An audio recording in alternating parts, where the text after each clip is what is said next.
Have you ever found yourself, right in the middle of an English conversation and suddenly you feel completely adrift? Mm-hmm. Like maybe a simple phrase just leaves you scratching your head, or you really struggle to get your point across with the confidence you have in your own language. Oh, absolutely. Those moments, they can feel incredibly isolating, can't they? Right. And pretty frustrating, too. Yeah, exactly. You've, maybe studied for years, memorized tons of vocabulary, got the grammar rules down pat, Yeah. and then someone just casually says, "What's up?" or "How's it hanging?" And you just stand there thinking, huh? What? It's something literally falling. It's such a common experience for English learners, that chasm, between the structured English you find in textbooks Yeah. and the messy, fluid, sometimes chaotic reality of how people actually talk. It's really profound. It really is. And it's not just about knowing the words themselves, is it? It's about understanding how they're used, how they flow together, the rhythm, the speed, The intonation, yeah. the intonation, all that unspoken cultural context that kind of shapes the meaning underneath. Which brings us to the big question, right? Why do these interactions that seem straightforward on paper become so challenging, so tricky in real life? Exactly. And that's precisely why our mission today for this deep dive is really to act as your guides through this. Mm-hmm. We spent a lot of time digging through a really rich collection of sources. Yeah. Anecdotes, personal stories, practical tips, detailed scenarios. Yeah, lots of real-world stuff. All designed to shine a light on those common pitfalls, Yeah. but more importantly, to give you solid, effective solutions for navigating real-life English conversations. Think of this as your maybe shortcut Yeah. to getting not just well-informed about the why, but genuinely confident and, articulate in the how. Right. So by the time we wrap up this deep dive, you won't just understand why real-life English feels so different from the classroom stuff. Hopefully not. You'll actually have like a toolkit of real, actionable strategies you can use right away to bridge that gap. And maybe even more importantly, we want to help you cultivate that resilient mindset, the one that sees every interaction, every little stumble, every aha moment Yeah. as just a really valuable learning opportunity. We're aiming to equip you not just to understand, but to truly master the art of engaging in English, both day to day and in more professional settings. Okay, so let's start peeling back the layers. Let's look at those initial frustrations. Our sources, they immediately zero in on this core challenge. Mm-hmm. That really significant gap, sometimes it feels huge, between textbook English and how native speakers actually talk in everyday life. Right. That's often where the first wave of confusion and maybe even a bit of embarrassment kicks in. Totally. And what's really illuminating, I think, is that it's often less about the words, your vocabulary size, Right. and more about how words kind of morph and blend together in natural, connected speech. Okay. Yeah, and this isn't a mistake people are making. It's just how spoken English works. Things like elision, where sounds just vanish. Like fish and chips? Exactly, instead of fish and chips. Or assimilation, where sounds change to be more like the sounds next to them, like how don't know often just becomes dunno. Ah, okay, I see. These things are everywhere in real conversation, but textbooks, they rarely break it down systematically. Which naturally leads back to that question. Why are these simple-sounding interactions actually so tough for learners? Yeah. That point about connected speech is brilliant. And our sources, they give us this really vivid story. Daniel in a New York cafe. Mm-hmm. The croissant story. That's the one. So Daniel, he's feeling, a mix of excitement and nerves. Sure. Walks up confidently, asks for a croissant and a coffee. Pronounces every single syllable, just like he learned. Textbook perfect. Right. But the cashier just gives him this polite but totally blank look. Asks, sorry, what was that? Oh, dear. Daniel, getting a bit flustered now, repeats himself, maybe a bit louder. A croissant and a coffee. Still nothing. Still nothing. Until another customer, seeing him struggle, kindly jumps in and says, oh, he wants a croissant. Ah, the American pronunciation. Exactly. And suddenly, the cashier understands perfectly. And Daniel realizes, wow, it wasn't the words. It was that subtle, almost glided pronunciation. Daniel's croissant moment, it just perfectly shows that real-life English is way more about what your ear is trained to pick up Right. than just what you theoretically know. Right. It really hammers home that active listening means processing the flow of sounds, not just ticking off individual words you recognize. Yeah, you have to catch the rhythm. The rhythm, the emphasis, the intonation, they're often much more critical for understanding than getting every single word pronounced perfectly in isolation. Got to train your ear for those blends and shifts. And as if that wasn't enough of a hurdle, then you stumble headfirst into the massive, often totally baffling world of idioms and slang. Oh, boy. Yeah. Our sources are really clear on this. Everyday conversations are just absolutely packed with these non-literal phrases that can completely change the meaning of everything. It's a huge hurdle, isn't it? Because these linguistic shortcuts, they're almost never in the standard textbooks. No, you never see them? They're like cultural inside jokes embedded in the language. Right. Take Emma, for example. Super smart professional, moves to Canada for work. Okay. First day, her manager casually says, "Hey, could you touch base with Mike about the new project?" Touch base. Oh, Exactly. Emma's mind is racing, like picturing herself physically touching something, maybe a baseball base. In the office, she's utterly confused. oh no. Eventually, she learns, probably blushing a bit, that it just means check in or have a quick chat. Wow. Such a simple phrase. But that one little phrase, touch base, it just threw her understanding of a basic professional request completely off kilter for a moment, made her feel totally inadequate. Or think about David. First day in London. New coworker, Jake, pops by his desk, all cheerful, says, "Hey, David, let's grab a bite." Grab a bite, okay. David's just thinking, crap, what? My pen, are we stealing something? Why are we grabbing? Yeah, the literal interpretation. It was only when Jake actually led him towards a sandwich shop that he finally got it. Oh, it just means get something to eat. That casual shorthand, grab a bite, felt like a whole different language. These stories just really highlight a crucial point, don't they? It's not enough to just memorize dictionary definitions, not at all. Right. Real understanding comes from soaking yourself in the context where these phrases actually get used. You have to pay attention to the situation, who's talking to whom, the overall vibe. Right. And this is crucial. You have to actually try using them yourself, practice weaving them into your own sentences, even if it feels awkward at first. yeah, gotta risk it. The more you consciously use them, the more natural they'll start to feel, and the more they'll become part of your active language toolkit. Okay, let's shift gears to travel. Another area where real-life English can just throw you curveballs. Definitely. High-stakes situations, often. Our sources point out that travel involves unique vocabulary, often very specific, and these really rapid-fire exchanges that can feel super intimidating, especially if you're, like, jet-lagged. Oh, absolutely. Picture Sophia, Australian immigration. She's already nervous, right? Yeah. And the officer, perfectly calm, asks, "Do you have anything to declare?" Declare. Sounds serious. Exactly. It sounds so formal, almost like you've done something wrong. Sophia just freezes. Her mind's racing. Declare what? Did I pack something illegal? Oh, the panic. It was only when the officer, seeing her distress, patiently clarified, "Are you carrying any food, alcohol, or large amounts of money you need to tell us about?" that she finally relaxed and understood. It's such a standard phrase in that context. But if you've never heard it or only know the dictionary definition of declare, it can be completely paralyzing. And the stress of the situation just makes it worse. Mark had a similar kind of thing, though maybe less stressful, ordering coffee in the U.S. He orders his latte, and the barista just shoots back, "For here to go." The classic. Mark had to do a split-second guess based on context. Okay, to go probably means takeaway. Right. And he later learned, yeah, that's super common in American cafes, along with things like, can I get a when ordering? Or that'll be for the price. These little transactional phrases, they seem small, but learning them makes such a huge difference in reducing anxiety. Definitely. These examples really show that getting exposure to common travel phrases in context before you even travel can drastically cut down on that anxiety. Makes sense. It helps you respond quickly and confidently. It's about building that mental library of phrases you'll actually hear, like a conversational phrase book stored in your head, ready for quick recall. Being prepared for those common scenarios is key. And speaking of speed, let's really dig into the pace and the often very informal, casual tone of native speakers. Yeah, that's a big one. Our sources consistently say native speakers often talk incredibly fast, use loads of shorthand, and adopt these informal tones that textbooks just don't prepare you for. Not at all. I vividly remember getting totally lost in New York City once, finally worked up the nerve to ask someone for directions. Okay. And the person just unleashed this torrent of words like, go straight ahead, take a left at the lights, it's just past the bodega on your right. Whoosh. I was so caught off guard by the sheer speed and the shorthand lights for traffic lights, bodega.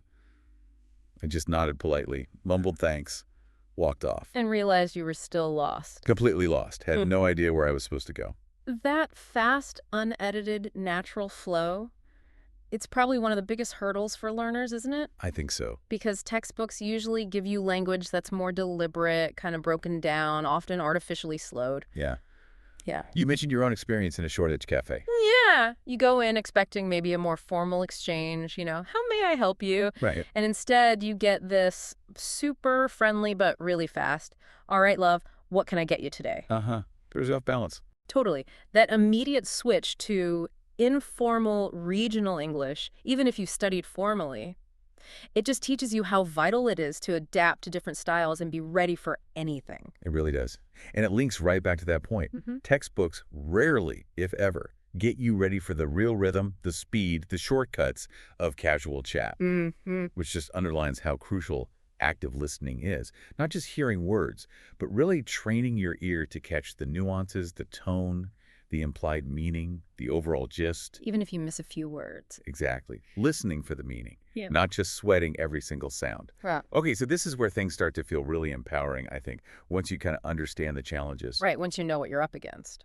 The next step, and our sources are great on this, is to actively equip yourself with practical tools for those common everyday situations. Yeah, moving from just understanding the problem to actually having strategies. This isn't just about theory anymore. It's about moving you from feeling confused to feeling genuinely confident in those moments. And if we look at the bigger picture here, mastering these everyday interactions, it really forms the bedrock of conversational confidence, doesn't it? Totally. It goes way beyond just knowing the vocabulary. It's about understanding the flow, the unspoken rules, the polite cues, that whole conversational dance. The dance, I like that. Which leads us to ask, what are the simple, practical things that actually make the biggest difference in these everyday scenarios? Well, a brilliant starting point, and it comes up again and again in our sources, is the often underestimated art of small talk. Ah, yes. Small talk. Sources show it's so crucial for just connecting with people, building rapport, Yeah. way more than it is about exchanging deep information. Right. It's not an interrogation. Exactly. Take Maria, who moved from Spain. She found office small talk incredibly stressful at first. Her colleague John just asks, "How was your weekend?" And Maria, who's used to maybe deeper conversations, just gives this short, almost defensive answer. It was fine. And yours? Awkward pause. Yeah. But she quickly learned that in English-speaking cultures, small talk isn't usually about deep sharing. It's about creating comfort, showing openness. Building bridges. Right. So she started listening actively to how others did it, picked up those essential reciprocal phrases like, "Not bad, thanks. What about you?" Or "Pretty good. Just relaxed. How about yours?" And that shift in understanding probably made a huge difference. Totally. It turned something stressful into a tool for connection. Marie's experience just perfectly shows that small talk usually doesn't expect long, detailed answers. Its real job is social glue, breaking the ice, showing you're friendly. Yeah. It thrives on simple, often kind of formulaic responses and asking questions back. That slowly builds comfort and fluency. It's low-stakes practice for that back-and-forth rhythm. Good point. And knowing how to gracefully end small talk is just as important, isn't it? Using phrases like, "Well, I should probably get back to it," or "Anyway, it was nice chatting." Definitely need those exit strategies. Yeah. Okay, then there's the pure practicality of asking for directions. Back to getting lost. Yeah. As I mentioned with my NYC mess-up, having specific, concise phrases is absolutely key when you're in a busy, noisy place. You need clarity. Those clear, almost clipped instructions I eventually got: go straight 2 blocks, turn left at the big intersection, museum's on your right. That's typical. People don't usually give long speeches. No, they get straight to the point. So to master this, our sources really stress learning those common functional phrases. Go straight, turn left, it's around the corner, just a few blocks away. By really listening hard to how native speakers use them in real life, it's about building that instant recall, that muscle memory for both understanding and giving directions. Okay. And crucially, knowing how to signal if you haven't understood. Saying something like, "Sorry, could you say that again, maybe a bit slower?" Or, "Sorry, was that left or right?" But good point. And maybe pointing. Yeah, body language helps too. Pointing in the direction they said can confirm you got it. Okay, next up, handling problems and complaints. This is a big one for a lot of people. Essential life skill, any language. And our sources show that staying calm, clear, and concise is just vital when you need to raise an issue. I remember this hotel stay.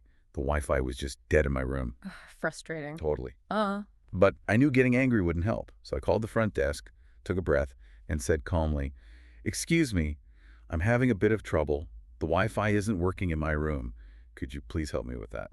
polite but clear. And the receptionist immediately replied, "Oh, I'm so sorry to hear that. Let me check on that for you right away." And that helpful tone just de-escalated everything. That really shows the importance of starting with polite but firm phrases like, I'm having trouble with, or there seems to be a problem with, instead of, launching into attack mode. Right. And listen carefully for those reassuring responses like, let me check on that, or I'm sorry to hear that. Yeah. Those are cues they're taking you seriously. Good tip. And super important, never hesitate to ask for clarification if you need it. Could you explain what reboot the router means again? Or, okay, just to confirm, someone will come up in 10 minutes. All right, make sure you understand the solution. Okay, customer service calls, especially phone calls. The dreaded phone call. They have their own challenges, don't they? Our sources note you're relying purely on audio cues, no visuals. Yeah, which makes clarity even more critical. And you need specific, polite phrases. I remember this one call, trying to sort out my internet connection at home. It was so frustrating. Been there. But the representative, John, he kept his tone incredibly calm, which actually helped me stay calm too. He just methodically asked, "Can you please describe the problem you're experiencing in detail?" Okay. And after listening, he said, "Okay, I understand. Let me run a diagnostic test on your line from here." Very systematic. Those audio-only interactions really amplify how important a clear, measured tone is for both people. And they highlight how necessary phrases like, could you please repeat that? Or, sorry, I didn't quite catch the last part, become. Or even, could you spell that name number for me? Oh yes, spelling things out is key. It's all about being proactive to make sure you both understand, acknowledging it's harder without visuals, and not being afraid to ask them to slow down or rephrase. Good advice. And finally, in this section, navigating public services, those more formal exchanges, Government offices, banks, that kind of thing. where clarity and conciseness are paramount. Think about the passport renewal example in the sources. Right. The clerk says, crisp and clear, "Good morning. How may I assist you today?" Formal. Your reply needs to be equally clear. "I need to renew my passport, please." Then they follow up with direct questions. "Could you please provide your current passport number? Do you have all the required documents?" Very direct. And this just reinforces how vital please and thank you are. They're not just optional extras. They're fundamental for smooth, effective communication in these formal settings. Makes a difference. Politeness can genuinely affect how helpful someone is. Plus, knowing key vocabulary related to forms, appointments, documents that can save you a ton of time and stress. Okay, so we've covered everyday stuff. What happens when the conversation shifts?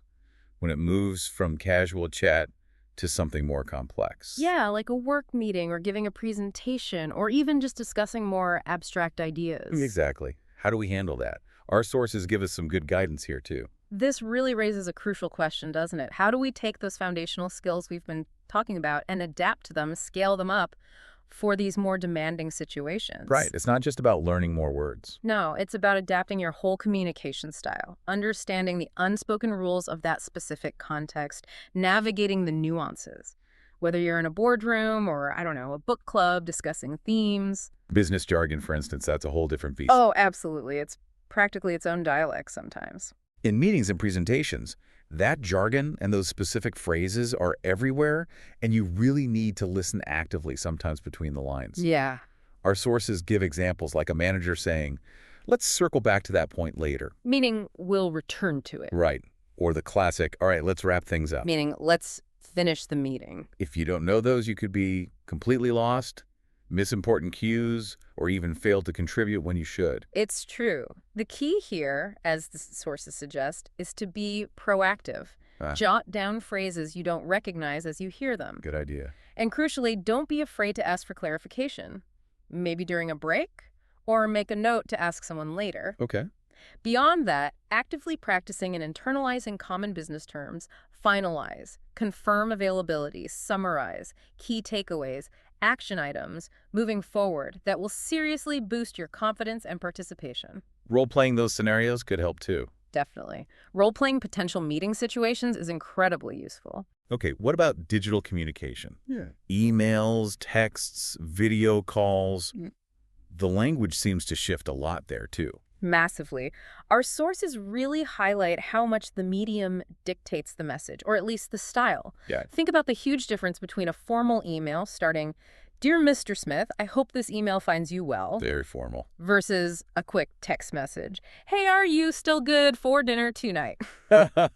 Totally different world. Emojis and all. Exactly. The formality, the brevity, the use of abbreviations, emojis, it's a completely different set of expectations. And video calls have their own phrases too, Oh, right? yeah. Things like, "Can everyone see my screen?" or the classic, "You're on mute," are now standard parts of the professional lexicon. Sure. The main takeaway here is about building a balanced skill set. You need to be comfortable switching between formal and informal registers, both in writing and speaking, across all these different digital platforms. Adapting to the channel. Precisely. Understanding the unspoken rules and expectations of each one. Okay, let's move into maybe more abstract territory. Cultural events, academic discussions, these bring their own challenges. Definitely. Specialized vocabulary, complex concepts. Our sources give a nice example from an art exhibition. Imagine a curator explaining a piece. This work powerfully reflects the artist's inner turmoil during a period of profound societal change. Okay, quite complex language. Right. And as an engaged listener, you might ask something like, "That's fascinating. What specific elements or inspirations shape this particular style?" Showing deeper interest. And the curator might respond with more detail. Well, the deliberate use of bold impasto colors and those dynamic, almost frantic brushstrokes, they represent the conflict between tradition and modernity. Wow, okay, lots of specific vocabulary there. Exactly. Or think about a university lecture. The professor might state, "Today, we will critically examine the multifaceted impact of climate change on contemporary urban development." Big topic. And a thoughtful student might then ask, "Could you elaborate on the specific strategies cities are using to combat climate change within their unique urban landscapes?" Again, showing engagement, asking for specifics. These examples really highlight the need not just to understand this kind of descriptive, sometimes abstract language, but also to practice using it yourself. Right, formulating those thoughtful questions. It's exactly. Asking questions that show you're thinking critically and want to understand more deeply. It's about intellectual engagement. Okay, what about group discussions or even debates?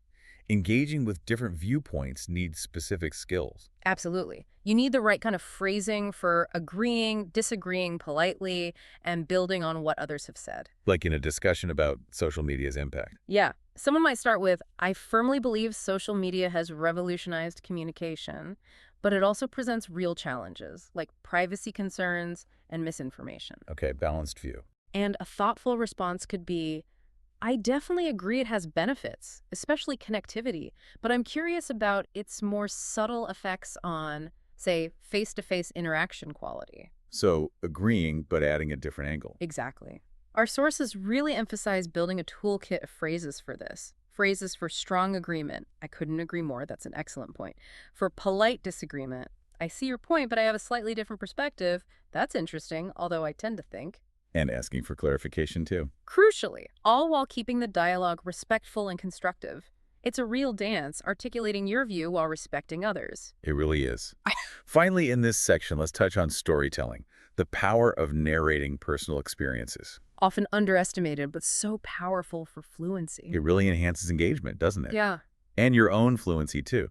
I can relate to this personally, thinking about telling the story of getting lost in that city. Your NYC adventure again? Yeah. I realized how much structuring that narrative helped me. Okay, one hot day, I found myself totally lost in this chaotic part of the city.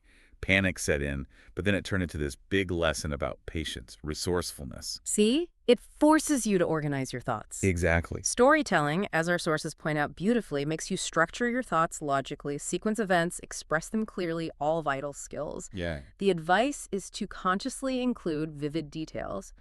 What did you see, hear, smell? What did you feel? Injecting emotion. Makes it come alive. Totally. It helps you retrieve vocabulary, too.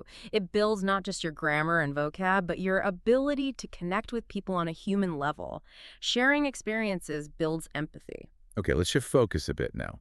Beyond the specific, what to say, our sources make a really strong case for how you approach learning English. Ah, the mindset piece. It's not just about knowing stuff. It's about how you grow, how you adapt. It's about changing that internal script, about learning and making mistakes. It's fascinating, isn't it? That consistent emphasis on mindset. Overcoming that fear of looking silly, embracing consistency, seeing every single conversation as a chance to learn. Yeah. Which leads to a really key question. What are the core habits, the mental shifts, that genuinely speed up progress, that take you from just dabbling to really mastering conversation? Well, one of the most profound takeaways, and it's echoed everywhere in the sources, is embracing mistakes, actively embracing them, and seeking feedback. Crucial. Absolutely crucial. Sources are clear. Mistakes aren't failures, they're just data. Essential learning opportunities. Think about Sarah, the example given. Right. With, I enjoy book read. Exactly. Instead of being mortified, she actually laughed at herself a bit when she realized. Yeah. And she saw the other person wasn't judging, they just understood and gently corrected her to, I enjoy reading books. That small, non-judgmental moment made her way more confident to keep trying. That's huge. I remember getting really detailed feedback on my verb tenses from a teacher once. And yeah, initially it felt a bit uncomfortable having my errors pointed out so clearly. Sure, it can sting a little. But I quickly realized, wait, this isn't criticism, this is a gift. Yeah. It's like a precise map showing me exactly where I need to improve. That's such an important reframing. Yeah. Because that fear of making mistakes, ironically, it paralyzes progress more than anything else. Totally. Our sources basically say, go out and make mistakes Mhm. intentionally, see them as experiments, and then be brave enough to ask for constructive feedback from teachers, language partners, patient friends. This is the fast track. It really is the fastest way to spot your patterns, understand them, and fix them. Without that step, people often just stay stuck. Okay. Tied into that is building confidence through action. Right. Confidence isn't something you wait for, it's something you build by doing. Our sources really hammer this home. Yeah. Genuine confidence is forged by doing, not just by knowing theory. I think back to that work presentation I had to give in English. You mentioned feeling terrified. Oh, completely. Palms sweating, heart pounding. But I just forced myself to push through. Told myself, focus on the message, not the grammar. And it was liberating. I realized the audience cared way more about understanding my points than about whether I used the perfect preposition. It was a massive confidence boost, earned through action. That's a great example. Same with my fear of phone calls. Eventually, I just had to take the plunge, call customer service about something small. I definitely stumbled a bit. But you did it. Exactly. I got through it, resolved the issue. And that one success fundamentally changed how I felt about making future calls. It lowered the barrier. These stories just powerfully show that real progress and that deep confidence, they come from consistent practice, especially when it feels uncomfortable, when you're stretching yourself. Yeah, gotta stretch. Every conversation, no matter how small it seems, is a chance to grow that confidence muscle, refine your skills, push your boundaries just that little bit more. Take that small step out of the comfort zone. Every single day. Consistency really beats intensity in the long run for language learning. Which leads us perfectly to the next point. The power of consistency and setting realistic goals. Yes, so important. Our sources really emphasize that small daily habits add up to huge long-term gains. I found this myself trying to cram study for hours once a week, way less effective than doing just 15, 20 focused minutes every single day. Totally agree. Setting tiny, achievable goals like learn 5 new words today and try to use them, or listen to one podcast segment while I have breakfast, turn it from a chore into just part of my routine. The story of Daniel the mechanic is such a perfect illustration of this. Oh yeah, I love that story. He thought he was terrible at languages. That was his belief. Right. But he changed his approach entirely. No textbooks. He just started listening to English podcasts for 10 minutes a day while he was working on cars. On topics he liked, right. Crucially, things he was genuinely interested in, car repair, maybe some true crime, made it effortless. Then he started practicing speaking, mimicking phrases he heard just talking to himself. On the results. Pretty amazing. In 6 months, he was having simple, enjoyable chats with tourists. Within a year, he was fluent enough to discuss complex car issues with customers. Wow. Just from those small daily steps. It shows that consistency, even in tiny doses, it trains your ear, trains your tongue, makes English feel natural. The focus has to be, as the sources say, on progress, not perfection. Yeah, And consciously celebrating those small wins along the way, that keeps you motivated. definitely. Okay, another key element, immersive practice and getting varied input. Surrounding yourself with the language. You have to actively surround yourself with English in ways that feel meaningful, maybe even enjoyable. Mm, Our sources list loads of practical ways to do this. like, Simplest thing first. Change your phone, your computer settings to English. Constant passive exposure. good. Watch movies, TV shows, start with English subtitles. If you need them, then try without. Listen to English music, but actually focus on the lyrics sometimes. Read stuff too, right? Yeah, read English books, websites, social media. And like Daniel, listen to podcasts on topics you genuinely care about. Personal growth, tech, cooking, whatever floats your boat. I can personally vouch for the power of varied input. I really struggled initially with understanding Australian English, the accent, the slang, Yeah, it can be tricky. but I overcame it specifically by immersing myself. I deliberately listened to tons of podcasts, watched TV shows from different English-speaking places, the UK, US, Australia, Ireland. Ah, diversifying your listening. Exactly. That constant exposure to different accents, speeds, styles, contexts. It just trains your ear and your brain to be more flexible, to adapt, to catch the patterns. It prepares you for the real world where everyone sounds different. Builds listening resilience. Totally. Okay, and finally, let's talk about active learning techniques. Moving beyond just consuming the language. Right. Getting hands-on with it, making it your own. Our sources highlight several really powerful methods here. Like shadowing. That's a great one. Right. Where you mimic native speakers, their pronunciation, rhythm, intonation from podcasts or news clips. Like vocal gymnastics for English. Pretty much. Then there's reading aloud. Practicing pronunciation and flow with articles, stories, even podcast transcripts. It connects the written word to the sound. Good for fluency. Definitely.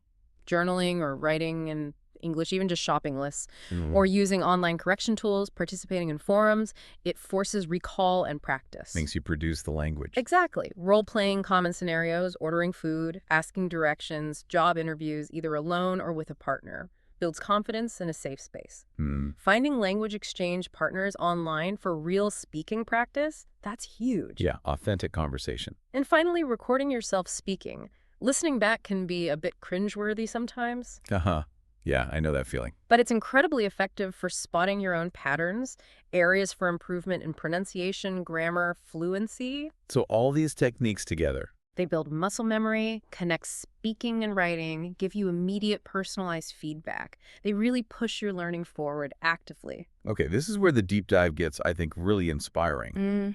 Beyond just language skill. Yeah, it broadens out. Our sources remind us so powerfully that this journey of learning English, it often mirrors life's bigger challenges, doesn't it? It really does. It becomes about persistence, Yeah. about self-belief, about having the courage to keep stepping outside your comfort zone. And the personal transformations can be incredible. And if we connect these stories to, the bigger picture, they illustrate beautifully how the qualities you need for language mastery, that perseverance, embracing uncertainty, learning from setbacks, consistent practice, Yeah. they're the exact same qualities that lead to success in almost any life pursuit. Which makes you wonder, doesn't it? What can these personal transformations teach all of us about our own dreams and aspirations, whether they're about English or something else entirely? Great question. Let's look at Maria's dream of becoming a teacher. Right, her path wasn't straight at all. Not at all. Life threw curveballs. Family responsibilities meant she had to put her dream on hold, worked in a grocery store for years. The dream felt like it was fading. Must have been tough. But then, an elderly customer shared some simple wisdom. Life never takes a straight path, Maria, but that doesn't mean you should stop walking. Wow, powerful words. Became her guiding light. Fueled by that, she started online courses at night, chipped away at it for years, diligently, until she finally got her teaching certificate. Incredible dedication. And the beautiful part, she ended up getting a job teaching struggling students because her own difficult journey gave her this unique empathy, this deep understanding of overcoming challenges. Her story just perfectly embodies that idea that small steps taken consistently can lead to something incredible. Yeah. Even when the path is long and winding, that unwavering focus on the goal, despite everything, is what builds a life of purpose. Quiet persistence. Then there's Michael, dreaming of being a chef. The passion versus expectation story. Exactly. Yeah. Loved cooking from a young age, but his businessman father expected him to join the family company. Classic pressure. But his mother quietly supported his passion.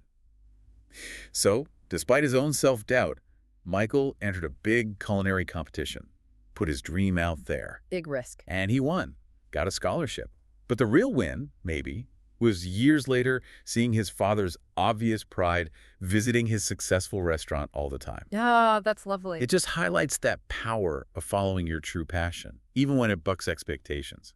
Michael's journey really speaks to the courage it takes to face your fears and follow your authentic path, especially against external pressure or family norms. Uh, It's about trusting that inner voice, believing in your own gifts, and carving your own way. let's talk about Jack, aiming for international law. The language barrier challenge. Yeah, brilliant law student, sharp mind, but his English wasn't quite at the level needed for those top global firms he dreamed of. The self-doubt crept in. Big time. He kept wondering, will my English ever be good enough? Relatable feeling for many learners. But he got crucial advice. Just improve a little bit every single day. So he buckled down, practiced legal terms, watched law shows to absorb the dialogue, polished his speaking relentlessly. Consistent effort. And it paid off. Got the internship, then the full-time job at a top firm, proved his own doubts wrong. Jack's story just powerfully shows that every mistake is one step closer. Yeah. It's proof that persistence and hard work really can overcome huge perceived limitations, like language barriers, when you're laser focused on a goal you care about, dismantling those self-imposed limits. Laura's dream of being a photographer is inspiring too, especially for anyone whose passion has been dismissed. Right, her parents calling it not a real job. Ouch, that must have hurt.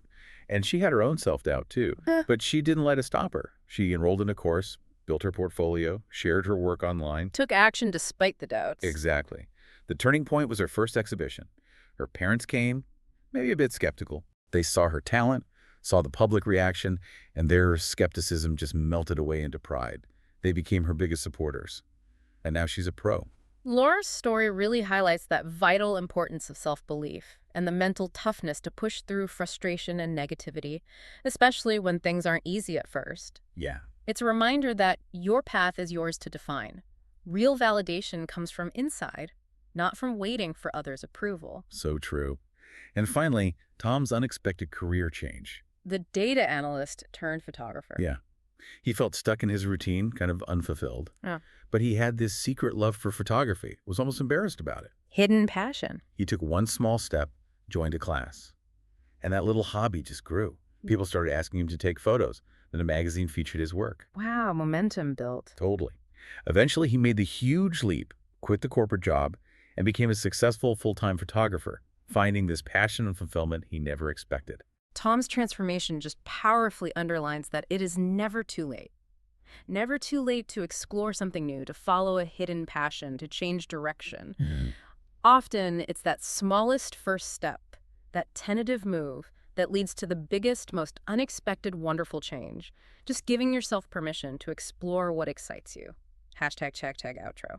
And that really brings us to the end of this pretty deep dive today. Our whole mission was to give you a comprehensive roadmap, really, for improving your English listening and speaking in those real-life, often messy situations. Yeah, moving beyond the textbook. We've pulled out insights from some really compelling personal stories, distilled them into strategies you can actually use. We look at everything from pronunciation pitfalls and idioms. Right, to handling tricky social stuff, professional scenarios. And maybe most importantly, adopting that mindset of persistent practice and viewing challenges as opportunities. We really explored how embracing mistakes, setting consistent goals, or immersing yourself in the language in varied ways, and using active learning techniques. It's not just about becoming a better English speaker, is it? No, it feels bigger than that. It's really about building resilience, fostering that growth mindset, nurturing the self-belief that serves you not just in language learning, but in chasing down any ambitious goal you have in life. So as you think back on everything we've talked about, from Daniel's croissant confusion to Tom finding his passion in photography, All those journeys. let's leave you with one final thought to mull over. A little provocation, maybe. Okay. What is one small, deliberate action you can take today? Not tomorrow, not next week, but today, to move just a tiny bit closer to your own dream. Whether that dream is English fluency or something completely different that really matters to you. Exactly. Just remember, with real conviction, that every single step forward, no matter how small it feels, how imperfect it is, how insignificant it might seem in the moment, It all adds up. it all adds up to remarkable, often life-changing progress. So embrace that continuous journey of learning, of discovering what you're capable of. Keep going.